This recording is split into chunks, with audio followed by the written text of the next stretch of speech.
샬롬.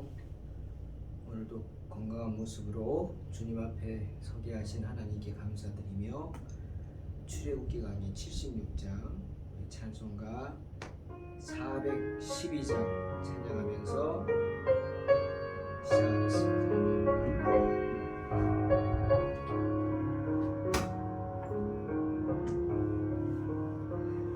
내 평생에 가는 길 순탄하여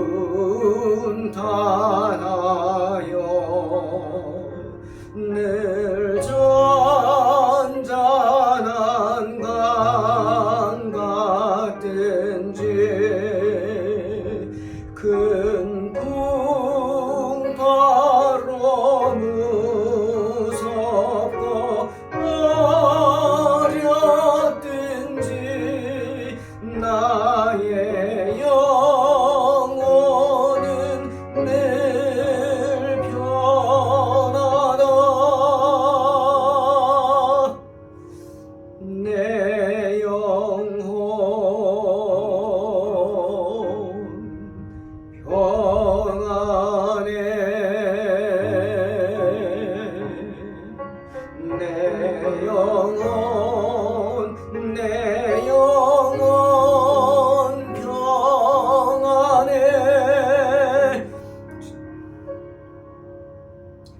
저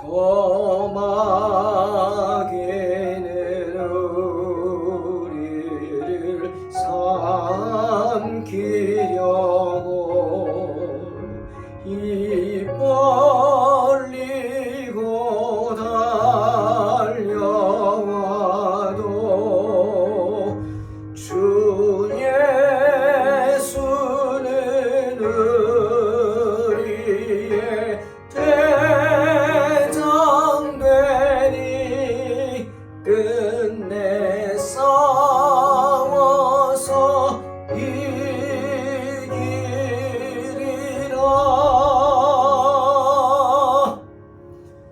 내 영혼 평안해. 내 영혼 평안해.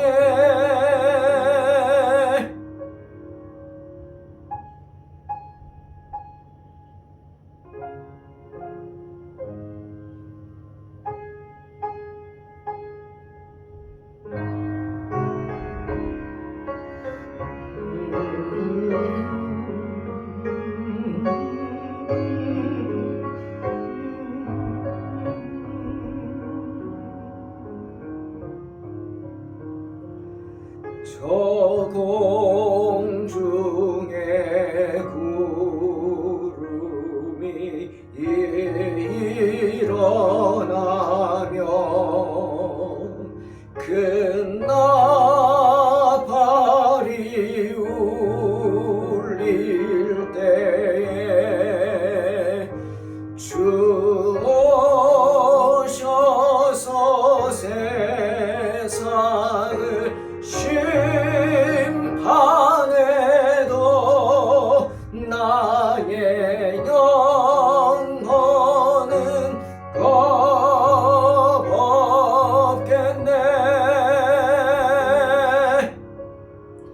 내 영혼 평안해.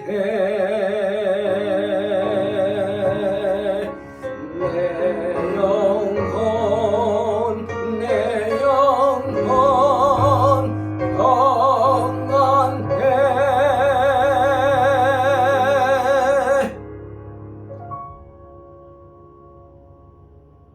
아멘. 주님이 함께 하심으로 우리의 영혼이 평안할 줄로 믿습니다. 아멘. 출애굽기 21장 12절로 21절 공독합니다. 사람을 쳐 죽인 자는 반드시 죽일 것이나 만일 사람이 고의적으로 한 것이 아니라 나 하나님이 사람을 그의 손에 넘긴 것이면 내가 그를 위하여 한 곳을 정하리니 그 사람이 그리로 도망할 것이며 사람이 그의 이웃을 고의로 죽였으면 너는 그를 내 제단에서라도 잡아내려 죽일지니라. 자기 아버지나 어머니를 치는 자는 반드시 죽일지니라. 사람을 납치한 자가 그 사람을 팔았든지 자기 수하에 두었든지 그를 반드시 죽일지니라. 자기의 아버지나 어머니를 저주하는 자는 반드시 죽일지니라. 사람이 서로 싸우다가 하나가 돌이나 주먹으로 그의 상대방을 쳤으나 그가 죽지 않고 자리에 누웠다가 지팡이를 짚고 일어나 걸으면 그를 친 자가 형벌은 면하되 그간의 손해를 배상하고 그가 완치되게 할 것이니라. 사람이 매로 그 남종이나 여종을 쳐서 당장에 죽으면 반드시 형벌을 받으려니와 그가 하루나 이틀을 연명하면 형벌을 면하리니 그는 상전의 재산임이라. 아멘. 오늘은 폭행에 관한 율법입니다. 살인에 관한 율법, 그리고 패역한 자녀들에 관한 율법, 특히 사람을 납치한 경우에 관한 율법이 나와 있습니다. 먼저 살인에 관한 율법입니다.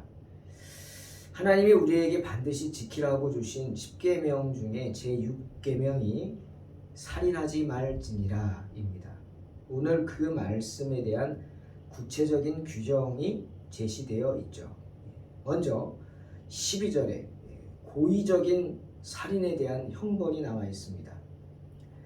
의도적으로 내가 저놈을 죽여야겠다 작정하고 사람을 죽인 경우에 대한 것입니다. 그렇게 고의적으로 사람을 쳐 죽인 자는 반드시 죽일지니라 말씀하십니다. 고대 바벨로니아 왕국이라는 곳에서 세계에서 가장 오래된 법전 함무라비 법전이라는 것이 있습니다. 거기에 나오는 말이 있죠. 오늘 성경에 출애굽기 21장 24절에도 나와 있는데 눈에는 눈, 이에는 이라는 법입니다. 눈은 눈으로, 이는 이로, 손은 손으로, 발은 발로 갚을지니라. 성경도 인용하는 그런 말씀. 사람을 쳐 죽인 자는 반드시 죽이라 하는 말씀이죠. 또 14절에 만약 사람이 고의로 죽였다 하면 그가 제단에서 제단뿔을 붙잡고 있다 할지라도 잡아내려 죽여라 이렇게 말하고 있습니다. 이건 무슨 말이냐면 여러분 주님의 제단은 성스러운 곳이죠. 성전은 주의 제단이 있는 성전은 성스러운 곳입니다. 주의 몸된 교회 우리가 예배당 또는 성전이라고 합니다. 이 예배당에서는 성례전이 이루어지죠. 세례도 이루어지고 성찬도 이루어지고 말씀이 선포돼서 죽을 영혼이 살아나기도 합니다. 그죠? 살아납니다.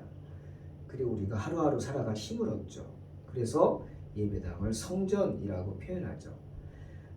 때문에 죄를 지은 사람들이 내가 너무 억울하면 그 억울함을 호소하기 위해서 또 왕에게 자기를 좀 봐달라고 자기의 억울한 사정을 봐달라고 호소하기 위해서 성전 안으로 들어갔습니다.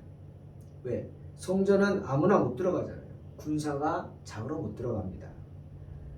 그 한 예가 성경의 솔로몬의 왕, 솔로몬의 형, 그 아도니아의 경우입니다. 아도니아는 솔로몬의 형이고 그대로 됐더라면 아마 왕위를 이어받을 사람이죠. 그래서 이제 아비가 다 죽게 되니까 아도니아가 이제 아비가 죽으면 자기가 왕이 된다 하고 미리 잔치를 오랜 기간 베풉니다. 참 몹쓸 아들이죠. 사람들을 불러서 자기 편을 만드는 겁니다. 이제 사람들이 줄을 서기 위해서 아도니아의 잔치에 참여했어요. 그런데 솔로몬이 죽기 전에 다윗이 죽기 전에 솔로몬을 자기 후계자로 왕으로 기름 부어 세웠습니다. 그 소식을 듣자 거기에 모였던 사람들이 다 도망을 갔죠, 당연히. 그리고 아도니아도 도망을 칩니다. 야, 여기 있다가 내가 죽겠다 싶어서 도망을 치죠. 그래서 간 곳이 어디냐? 제단입니다. 성전이죠. 그래서 제단으로 들어가서 뿔을 잡습니다. 그 이야기를 듣고 솔로몬이 아도니아를 잡아오라 얘기하니까 사람들이 지금 잡을 수가 없습니다. 제단에 가서 뿔을 잡고 있습니다. 열왕기상 1장 50절입니다. 그러자 솔로몬이 어떻게 합니까? 망설였겠죠? 51절에 보니까 아도니아가 제단 뿔을 잡고 이렇게 말합니다. 오늘 솔로몬 왕이 칼로 나를 죽이지 않겠다고 맹세하면 내가 나가겠다. 이 말은 왕의 자비를 구하는 겁니다. 그러니 솔로몬이 어떻게 했을까요? 당연히 들어가서 죄인이면 잡아와도 됩니다. 성경에 있잖아요. 제단에서 있다 할지라도 끌어내려 죽여라. 그런데 솔로몬은 그를 억지로 잡지 않고 또 죽이지도 않습니다. 용서합니다. 비록 헛된 욕망을 품었죠. 왕이 되겠다. 그런데 인간적인 생각에는 어떻게 보면 좀 불쌍하잖아요. 왕이 돼야 되는데. 아마 솔로몬도 그런 생각을 한 것 같아요. 그리고 실제로 모반을 일으킨 것도 아닙니다.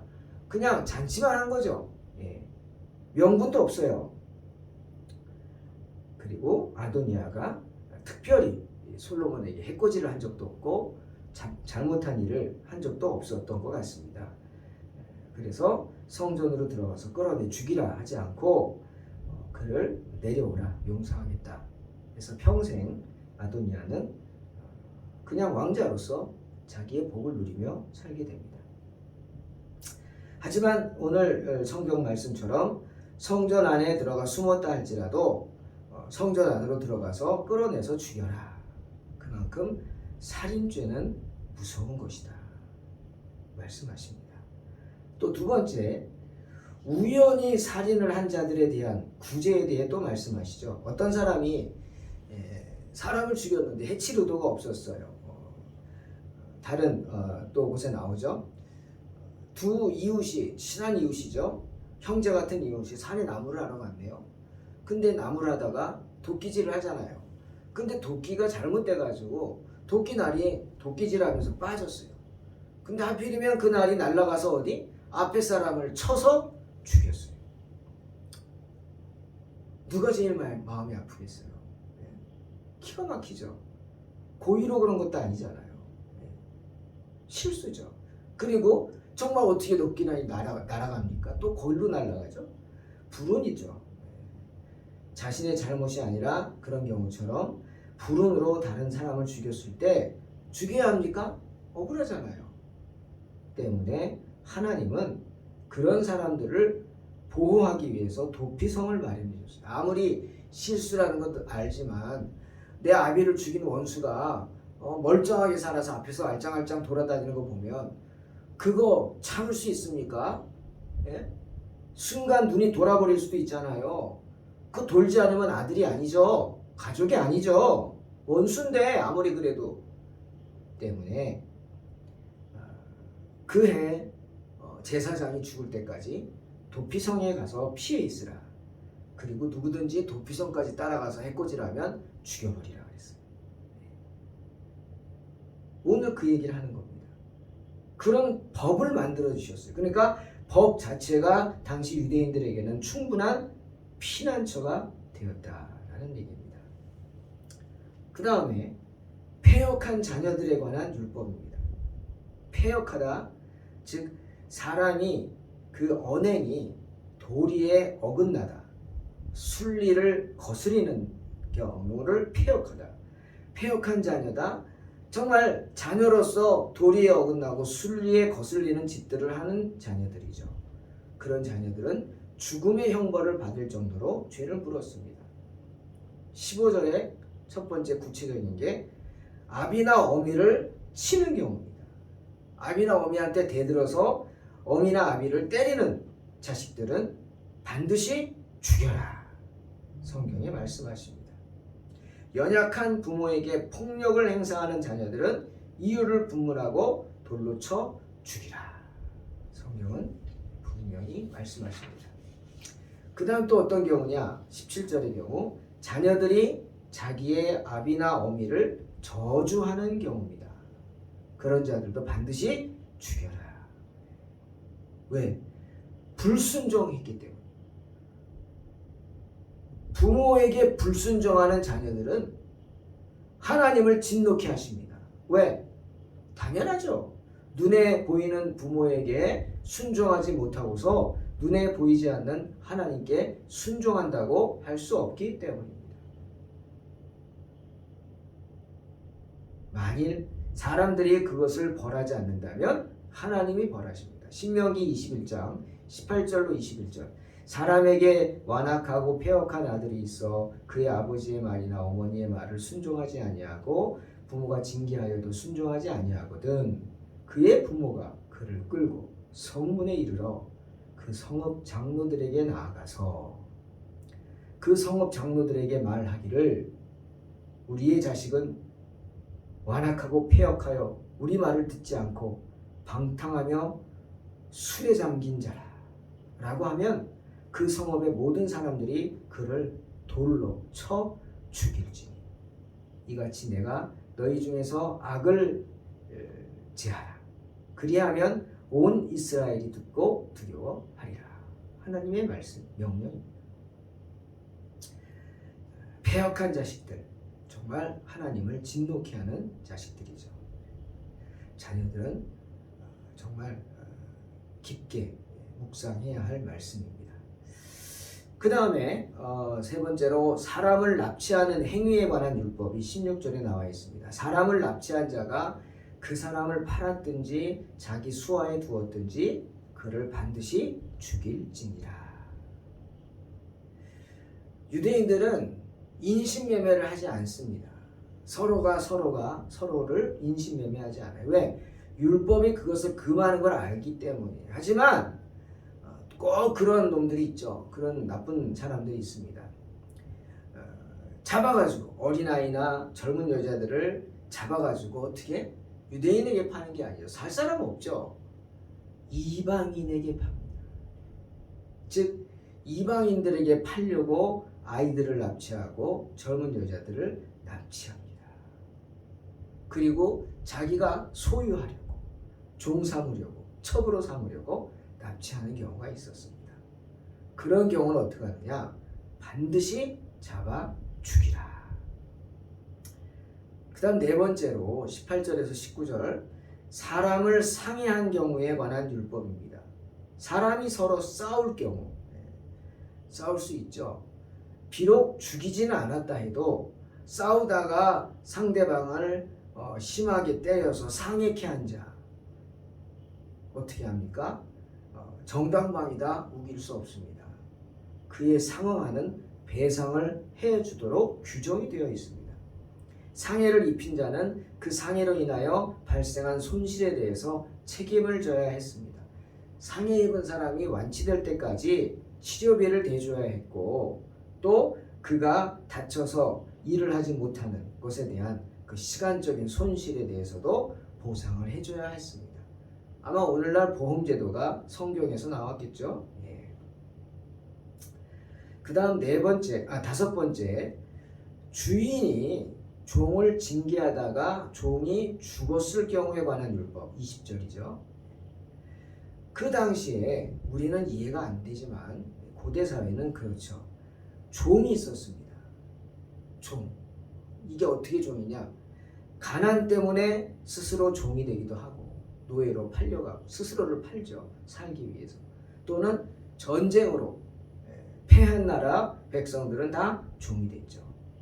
그러니 고대 사회의 종의 존재를 부인할 수 없습니다. 이거는 어쩔 수 없는 사회적인 계급이었어요. 전쟁이란 것이 있었기 때문에 다반사였죠. 전쟁이. 약한 자는 강한 자의 종이 됩니다. 근데 그 종은 때문에 당시 주인의 재산으로 간주되었습니다. 그러니 주인이 마음대로 형벌을 가할 수 있었어요. 하지만 아무리 종이라 할지라도 잔인하게 대해서는 안 됐어요. 잔인하게.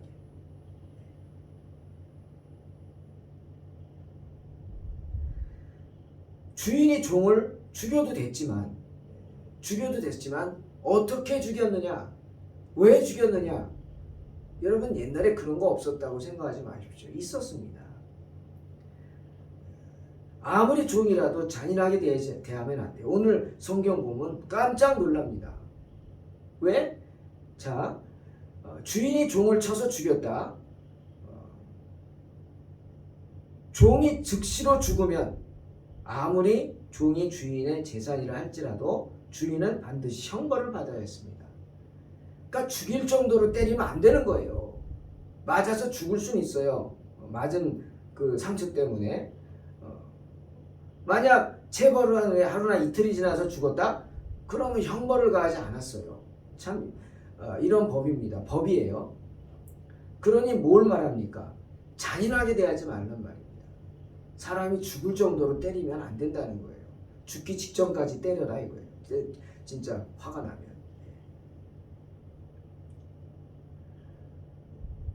하지만 바로 죽지 않고 며칠 있다 죽으면 형벌을 면했어요. 왜? 종은 주인의 재산이잖아요.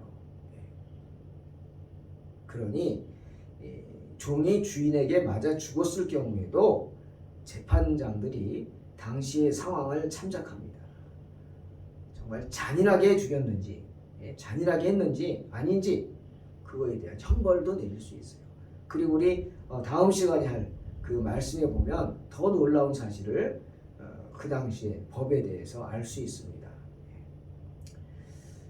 다음 시간에 하고요. 사랑하는 성도 여러분, 마태복음 5장 9절에서 화평케 하는 자는 복이 있나니 그들이 하나님의 아들이라 일컬음을 받을 것이다 말씀하십니다. 야고보서 3장 18절에서 화평하게 하는 자들은 화평으로 심어 의의 열매를 거두느니라 말씀하십니다. 주님께서 우리에게 맡겨주신 인생을 살아갈 때 우리는 언제나 갈라디아 6장 7절 말씀을 명심하며 살아야 합니다. 뭐예요? 스스로 속이지 말라. 하나님은 업신여김을 받지 아니하시나니 사람이 무엇으로 심든지 그대로 거두리라는 말씀입니다. 주님이 원하시는 세상은 눈에는 눈, 이에는 이로 갚는 그런 세상이 아닙니다. 아무리 종이라 할지라도 잔인하게 대하지 말라는 주님의 말씀을 보십시오. 하나님이 원하는 세상은 그런 세상이 아닙니다. 폭력은 또 다른 폭력을 낳습니다. 이 세상이 중국 무협영화에나 무협지에나 나오는 그런 복수혈전처럼 그런 세상이 되어서는 안 됩니다. 우리는 어떤 사람? 피스메이커. 화평케 하는 자가 뭐예요? 영어로 말하면 피스메이커입니다. 어디를 가든 뜨거운 감자, 트러블 메이커가 돼서는 안 되고 피스메이커, 즉 샬롬의 축복으로 승리하는 저와 여러분 되시기를 주님의 이름으로 축원합니다. 기도하겠습니다. 하나님 감사합니다. 언제나 우리가 화평케 하는 자가 될 수 있게 축복하시고 하나님의 은혜를 떠나지 않도록 인도하여 주시옵소서. 주님의 말씀대로 살기를 원합니다. 뿌린 대로 거둔다 하신 말씀처럼 오늘도 샬롬의 축복을 뿌리는 복된 성도들이 되게 하여 주시옵소서. 예수님의 이름으로 기도하옵나이다. 아멘. 믿음으로 승리하시기 바랍니다.